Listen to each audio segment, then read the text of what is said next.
Jangan lupa untuk subscribe, share, dan nyalakan lonceng notifikasinya sebagai bentuk dukungan kamu. Do you see what I see? Halo semuanya, apa kabar? Perkenalkan, nama aku Ovi. Jadi kali ini aku bakal cerita tentang pengalaman horor aku sama aku ngekos di Jogja dan kuliah di Jogja.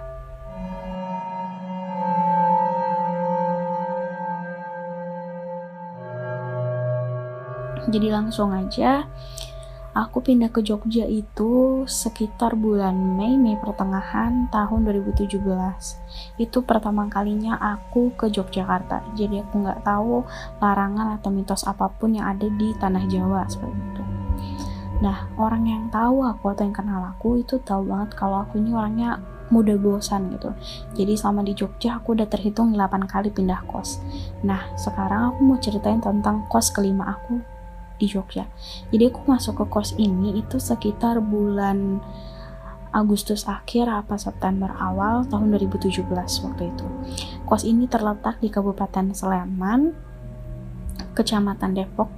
Tapi aku nggak bakal cerita lebih lanjut atau lebih detail lagi tentang kosnya di mana, karena untuk menghargai juga yang punya kos gitu. Kos ini itu letaknya di pinggir jalan, tapi dia agak masuk ke dalam. Dan ini tuh punya 4 lantai, jadi kos ini itu tinggi, lumayan tinggi. Jadi di lantai dasar itu rumah pemilik kos, lantai 2 dan 3 itu khusus kamar anak-anak kos, dan di lantai 4 itu rooftop gitu.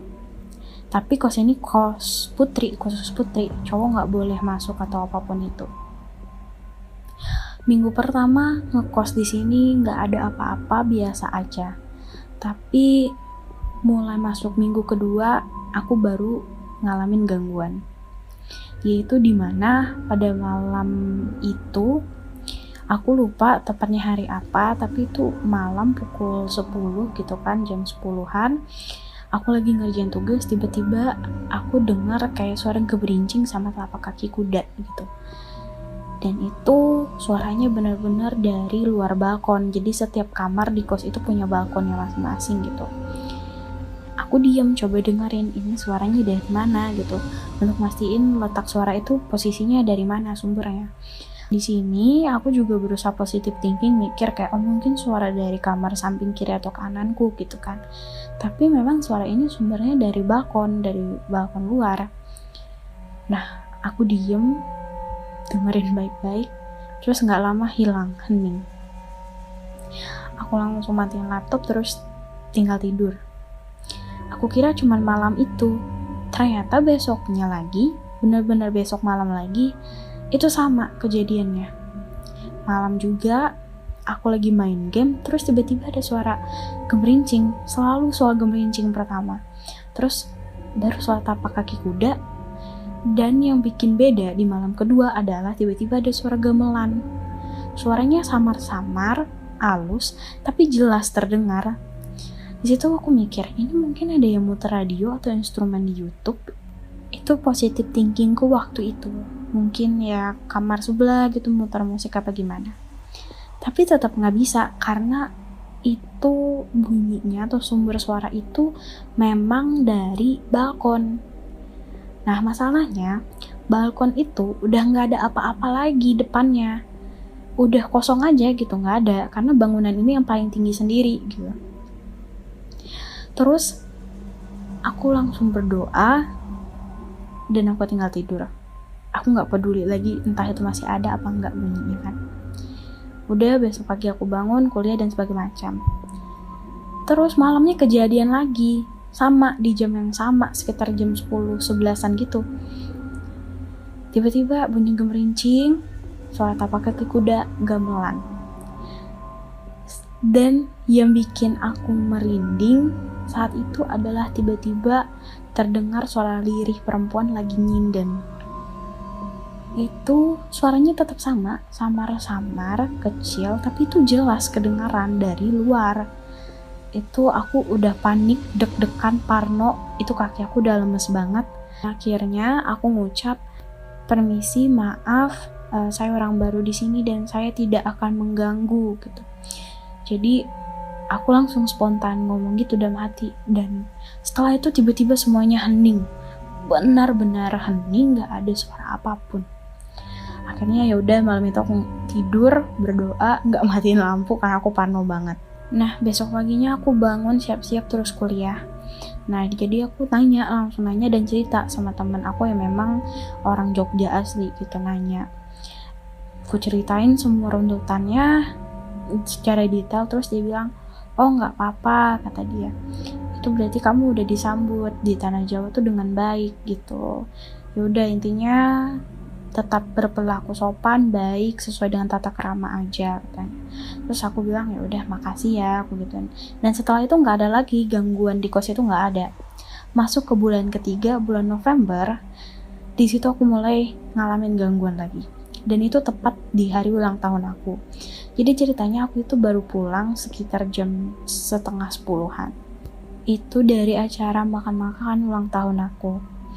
Udah sampai kamar, aku cuman duduk bentar ngabarin teman-teman aku kalau aku udah sampai kos dengan selamat gitu kan. Pintu kamar itu nggak aku kunci, belum sempat aku kunci. Tiba-tiba beberapa menit kemudian, aku dengar ada suara orang berantem, 2 perempuan berantem, kayak saling berargumen gitu, tapi itu bahasa atau kata yang mereka ucapkan itu nggak jelas. Dia kayak bergumam, tapi itu nggak jelas bahasa atau kata-katanya itu aku nggak bisa nangkep gitu apa maksudnya ya. Contohnya kayak itu 2 suara, benar-benar suara perempuan, 2 orang bergumam seperti itu gitu loh. Terus hening beberapa menit. Aku langsung keluar buka pintu. Aku ngeliat siapa nih gitu kan, kepo. Ternyata yang aku lihat nggak ada siapa-siapa. Logikanya nih, kalau aku buka pintu dan ngeliat pasti mungkin ada orang masih di situ kan. Tapi ini tuh bener-bener koridor kosong yang gelap.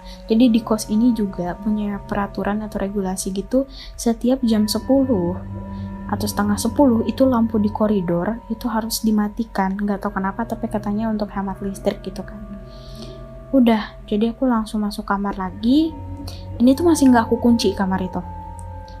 Nah, terus nggak lama, selang beberapa menit, ada lagi suara perempuan ini yang berantem di koridor. Seperti bergumam, nggak jelas bahasanya bahasa apa, nggak ada kata-kata yang bisa aku dapet, aku cerna, aku tangkap gitu. Ya udah bergumam, nggak lama aku dengar suara ibu kos itu datang ke atas, seperti kayak melerai gitu kan, mencoba untuk menenangkan mereka. Ngomongnya bilang, udah, stop, udah. Dan aku langsung keluar. Tapi tuh hening banget. Seperkian detik selisihnya aku buka pintu langsung hening. Kosong, nggak ada apa-apa. Udah, aku langsung tanpa mikir panjang, aku tutup pintu, aku kunci, udah aku tidur. Takut sebenarnya, cuman aku kayak oh ya udahlah ya gitu. Mungkin kalau emang itu bukan manusia, ya udah gitu, urusan mereka pribadi gitu, urusan masing-masing. Nah, beberapa hari setelah itu, tanggal 20-an, kebetulan itu udah jatuh tempo untuk aku bayar kos, dan itu bayarnya cash biasanya. Jadi waktu itu aku pulang kuliah, ternyata kebetulan ketemu sama pemilik kosnya, ibu kosnya. Terus aku duduk salim dan ngobrol. Terus aku tuh keingat kejadian waktu ulang tahunku itu, karena aku dengar ada suara ibunya. Terus aku tanya, Bu mohon maaf sebelumnya, saya mau tanya, itu tanggal 16 kemarin ada orang berantem, 2 orang itu siapa ya Bu? Gitu, kok suaranya nyaring banget gitu, gede banget suaranya. Terus ibunya kayak diem, terus ngomong, maksudnya suara apa ya Mbak Novi, katanya. Terus aku bilang, oh itu Bu kayak orang suara berantem, di mana, kata ibunya. Terus aku bilang, itu Bu di lantai 2 kok, dekat kamarnya Ovi. Terus ibunya bilang, mungkin salah dengar kali ya Novi, katanya. Oh, mungkin ya Bu, tapi kok ada suara ibu gitu.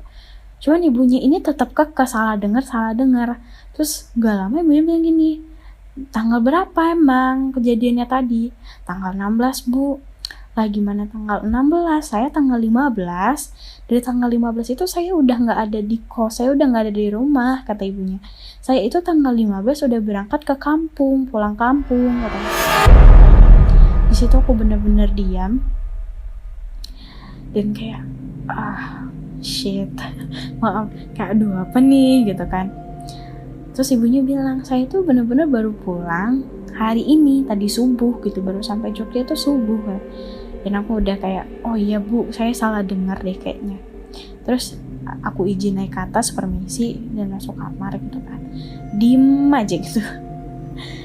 Dan udah, habis dari itu nggak ada lagi. Yang paling aku cuman sering denger di koridor itu kayak orang jalan, dan itu aku positif thinkingnya, oh mungkin ini ada mbak kos yang baru pulang apa gimana. Tapi ya memang suaranya agak nggak lazim sih, kayak lari-lari. Iya, maksudnya kalau orang lari-lari di kos tiap malam ngapain gitu kan, apalagi tuh jam 1, jam 12-an, ya nggak wajar sih sebenarnya. Udah masuk bulan Desember, di sini itu kampus aku ngadain makrab khusus jurusan aku gitu kan. Jadi kebetulan sehari 2 hari sebelumnya kalau nggak salah, mantan pacar aku itu datang ke Jogja.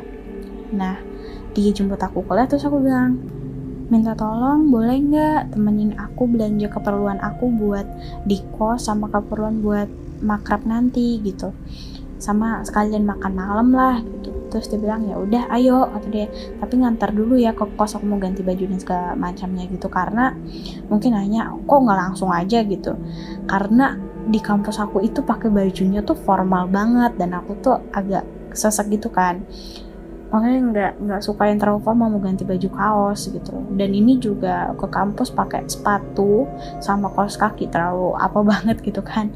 Terus balik ke kos. Nah, di kos itu disediain gazebo. Nah, gazebo ini fungsinya untuk menerima tamu lawan jenis gitu. Jadi kan karena di kos ini khusus perempuan, khusus putri, jadi cowok nggak boleh naik ke atas gitu. Aku suruh dia nunggu di gazebo, aku naik. Terus udah selesai siap-siap ganti baju dan segala macam, akhirnya kita berangkat. Gak lama di mobil, mantan aku nih dia ngomong kayak, itu tadi perempuan yang di belakang kamu siapa sih, kata dia, baru keluar dari ruangan itu tadi. Hah? Aku di situ posisinya bingung, perempuan apa maksudnya? Iya, waktu kamu naik, pas udah agak masuk dikit itu ada perempuan keluar dari ruangan itu. Terus aku bilang, ruangan apa? Sebelah kanan. Oh, toilet. Iya, itu mungkin, kata dia, ada cewek kok keluar dari situ di belakang kamu. Gak ngobrol apa gimana sih, kok diam-diaman sama tetangga kosnya? Terus aku bilang, perasaan tadi aku naik ke atas tuh sendiri dan gak ada orang sama sekali. Bener-bener gak ada orang. Terus dia tuh, mantan aku tuh tetap kekeh bilangnya, enggak, ada cewek perempuan di belakang kamu, katanya. Terus aku bilang, yaudahlah ya, gak usah dibicarain lagi, nanti akunya takut parah apa gimana. Terus dia bilang, ya udah gak usah dibahas, maksudnya gak dibahas lagi tentang perempuan itu. Udah, aku balik ke kos, tidur dan sebagainya macamnya. Udah, dari situ gak ada apa-apa. Nah, masuk ke tahun 2018, aku cukup lama sih tinggal di kos ini, sampai bulan April, kalau gak salah April 2018. Bulan Januari 2018 itu pertengahan. Jadi waktu itu kebetulan aku mau berangkat clubbing jam 11:30. Nah, aku ngeluarin motor dan langsung mau kunci pagar itu kan. Jadi kita anak kos itu dikasih kunci gembok masing-masing karena 24 jam kan, yang penting ditutup lagi pagarnya. Nah, pas kunci gembok, aku itu pengen banget ngeliat ke atas, entah kenapa ke arah rooftop. Terus aku noleh ke atas. Dan ternyata di atas itu kayak ada kain putih yang terbangan gitu, maksudnya dia kayak kehembus angin. Bang, ini jemuran siapa gitu kan, malam-malam kayak gitu lagi, ntar disangka hantu atau miske gitu kan. Terus aku lihat lagi lebih atas, dan ternyata ada rambutnya, kayak ada kepala nunduk gitu ngeliat ke arah aku. Dan di situ aku langsung kayak astaga Tuhan. Aku langsung nunduk, langsung hidupin motor, pergi langsung. Dan selama di klub itu aku kayak mikirin itu gitu. Aduh, gimana nih kalau pulangnya ternyata masih gelap apa gimana gitu kan. Aku agak takut soalnya. Terus ternyata bener pulangnya jam 4. Aduh, udah mataku ini masih gelap banget. Dan ya udah, aku beraniin aja lah ya pulang. Terus aku tetap aja aku nih berusaha mau noleh ke atas, dan udah datang aku langsung noleh ke atas, ternyata udah nggak ada. Itu aku langsung buru-buru masukin motor, kunci pagar, terus naik ke atas ke kamar tidur udah. Nah habis itu udah nggak ada apa-apa lagi. Masuk ke bulan April. Nah bulan Februari itu, Februari Maret aku pulang ke Kalimantan karena libur semester. Bulan Maret itu nggak ada apa-apa. Nah bulan April, tanggal 29 April aku ingat banget, itu aku lagi begadang ngerjain tugas. Terus aku nih lapar. Ya udah, karena aku punya stok frozen food, ya udah aku masak aja lah ya gitu kan, jadi snack gitu kan. Turun, jadi kos ini itu kulkasnya ada di lantai dasar. Jadi kita satu gitu loh, kulkas anak-anak kos itu dijadiin satu sama kulkas ibunya, dan itu di bawah. Sedangkan dapurnya itu ada di lantai 3. Gak make sense sih sebenarnya, kayak aneh aja gitu, tapi ya emang kayak gitu keadaannya. Ya udah aku turun ke bawah, aku ambil semua yang pengen aku masak, ayam, nugget sama kentang. Terus aku naik ke lantai 3. Cuman pas di tangga mau naik ke lantai 3 itu aku agak-agak ragu gitu. Entah kenapa kaki aku tuh lemes gitu. Nggak tahu deh kenapa. Ya udah. Tapi aku tetap maksain buat masak karena lapar banget juga kan. Sampai di dapur, jadi dapurnya itu tuh kayak ruangan kecil. Dia ada jendela sama pintu, tapi pintunya ini tuh nggak ada daun pintunya, cuman kayak bolongan pintu gitu. Nah, di belakang pintu itu baru koridor ke arah kamar anak-anak kos di lantai 3. Dan itu udah gelap, karena itu posisinya pokoknya setiap malam jam 9-10 itu lampu pasti udah dimatiin. Udah dong, aku mau masak, tapi aku potong nugget dan ayam-ayamnya dulu. Tapi tuh aku ngerasa aku tuh lagi diliatin, ngerasa diliatin, bener-bener diliatin, karena rasa yang dikasih tuh rasa intimidasi, kayak bener-bener nggak nyaman. Kaki aku lemes dan itu hawanya dingin banget.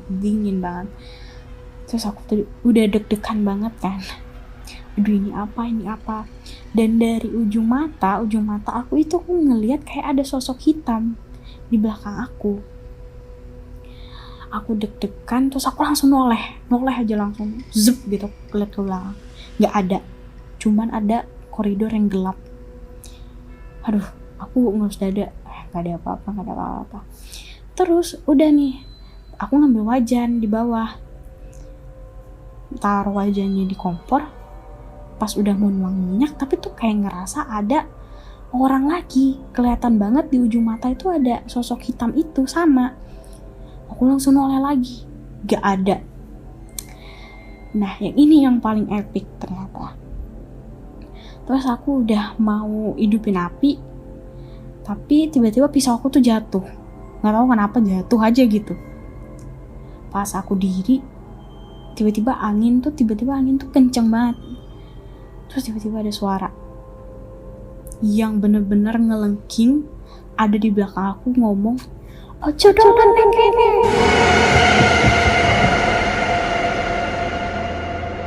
Udah aku gak mikir panjang, itu wajan aku tinggalin, makanan aku langsung ambil semuanya, entah itu ada yang jatuh-jatuh, aku lari ke bawah, masuk kamar, aku nangis. Ini aku ada buat salah apa gitu kan, apa iya aku gak ganggu atau apa. Tapi aku tuh di satu sisi gak ngerti apa yang diucapin. Akhirnya aku update story di WA, guys ini artinya apa sih gitu. Dan aku tuh nulis yang sepenangkapan aku aja, ojo dolan nang kene gitu kan. Terus teman-teman aku tuh ngebalas, itu artinya jangan main di sini Vi. Terus aku tanya lagi, itu tuh bahasa Jawa kasar apa halus ya? Terus bilang, oh itu bahasa Jawa yang biasa tapi agak ke kasar jatuhnya. Waduh, aku gitu. Terus ditanya, kenapa emangnya Pi? Terus aku bilang, enggak apa-apa. Tapi aku tetap nangis karena takut banget soalnya. Dan itu tuh benar-benar deket sama aku, di belakang aku. Terus besokannya aku berangkat kampus, terus ngomong sama mama aku, bilang, "Ma, aku sorry kalau pindah kos lagi, tapi benar-benar aku kayaknya butuh kos dan perlu pindah secepatnya gitu. Kalau bisa pun besok tanggal 1, jadi nggak usah bayar kosnya ini tuh, nggak usah diperpanjang lagi bulan depan. Terus mamaku nanya kenapa, ceritain baik-baik. Ya udah aku ceritain semuanya, terus mamaku kayaknya paham dan akhirnya dibolehin. Di situ aku langsung lagi update WA, yang punya info kos kosong siapa gitu kan, tolong info dong yang ready to move in besok tanggal 1 Mei gitu kan tanggal 30 kan. Dan masih belum ada respon. Aku sampai buka info kos Jogja dan segala macam, gak ada respon. Dan untungnya tiba-tiba teman aku nge-reply, "Pi, ini tempat aku ada yang kosong, kalau mau ready bisa pindah besok."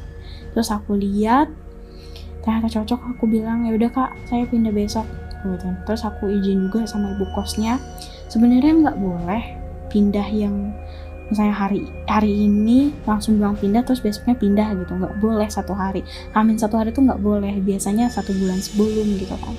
Tapi kayaknya ibunya paham, ngerti, karena aku jelasin dengan berbagai macam alasan.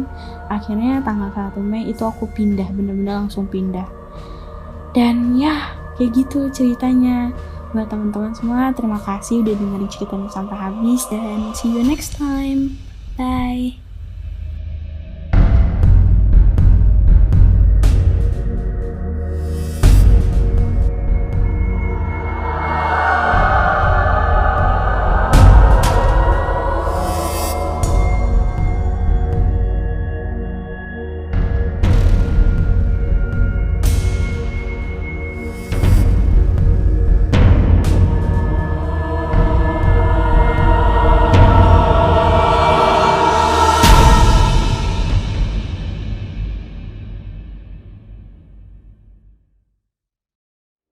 Kamu juga punya pengalaman horor?